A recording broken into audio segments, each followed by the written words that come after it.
ये कहानी है एक लालची सेठ और एक जादुई छड़ी की। एक छोटे से शांत से गांव से। और इस गांव में रहते थे दो लोग, एक लकड़हारा और एक सेठ। और भाई इन दोनों की दुनिया एक दूसरे से जमीन आसमान का फर्क था। एक तरफ है रमेश, सीधा साधा मेहनती लकड़हारा, गरीब है पर दिल सोने का है। और दूसरी तरफ सेठ धनीराम, पैसा इतना कि गिनते गिनते थक जाए पर मन में बस और पाने की चाहत, कोई सुकून नहीं। होता क्या है कि हमारा ये जो सीधा सादा लकड़हारा है रमेश, वो एक दिन जंगल में जाता है और उसे वहां कुछ ऐसा मिलता है जो कह सकते हैं कि उसकी पूरी जिंदगी बदलने वाला था। हाँ, तो ये कोई मामूली सी लकड़ी का टुकड़ा नहीं था, बिल्कुल नहीं। जरा सोचिए, उस पर सुनहरे अक्षर खुदे हुए हैं और उसमें से एक हल्की धीमी सी रोशनी निकल रही है। मतलब साफ था, ये छड़ी जादुई थी। और मजे की बात यह है कि रमेश की माँ ने भी इसे देखते ही पहचान लिया।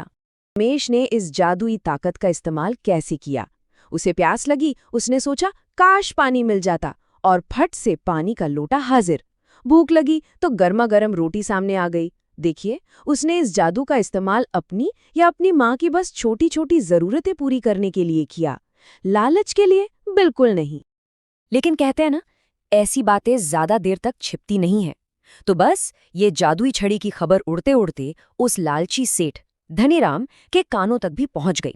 और उसने क्या देखा? उसने इसमें किसी की मदद नहीं देखी, नहीं, उसने देखा अपनी तिजोरियां भरने का एक सुनहरा मौका। और बस यहीं से पूरी कहानी पलट जाती है। सोचिए, वो जादुई छड़ी जो एक जरूरतमंद के काम आ रही थी, अब एक लालची इंसान के हाथों में पहुंचने वाली थी। सेठ धनीराम ने क्या किया? रात के अंधेरे में चुपके से रमेश की झोपड़ी में घुसा और छड़ी चुरा ली। सेठ तो खुशी से पागल हो रहा था।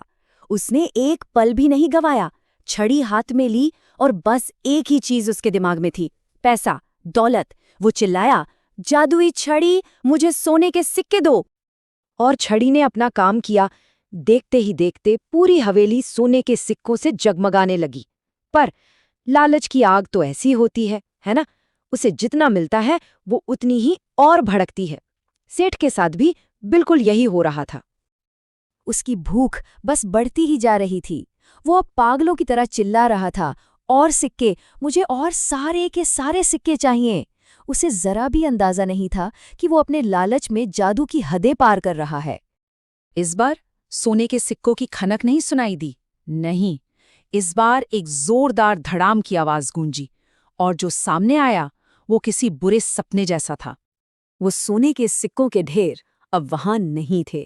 उनकी जगह ले ली थी हजारों फुफकारते हुए जहरीले सांपों ने। पूरी की पूरी हवेली सांपों से भर गई थी। सेठ गिड़गिड़ाया, चिल्लाया, पर छड़ी अब एकदम खामोश थी। क्यों? क्योंकि उस छड़ी का एक सीधा सा नियम था, वो सिर्फ जरूरत पूरी करती है, लालच नहीं। और जो कोई भी लालच करता है वो अपनी ही आखिरी इच्छा के जाल में हमेशा के लिए फंस जाता है। अगली सुबह जब हुई तो गांव वालों ने जो मंजर देखा वो सेठ के लालच का जीता जागता सबूत था। वहां रमेश भी पहुंचा।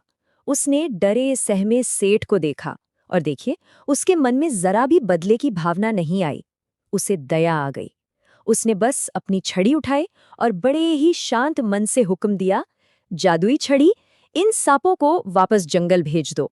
फिर रमेश ने कांपते हुए सेठ की तरफ देखा और कहा, सेठ जी, ये छड़ी जरूरतमंद की मदद करती है, लालची का लालच पूरा नहीं करती। और ये बात तो साफ थी, दोनों की नीयत में जमीन आसमान का फर्क था। रमेश को अब एक बात बहुत अच्छी तरह समझ आ गई थी कि असली ताकत किसी जादुई छड़ी में नहीं होती, असली ताकत तो अपनी मेहनत और संतोष में होती है।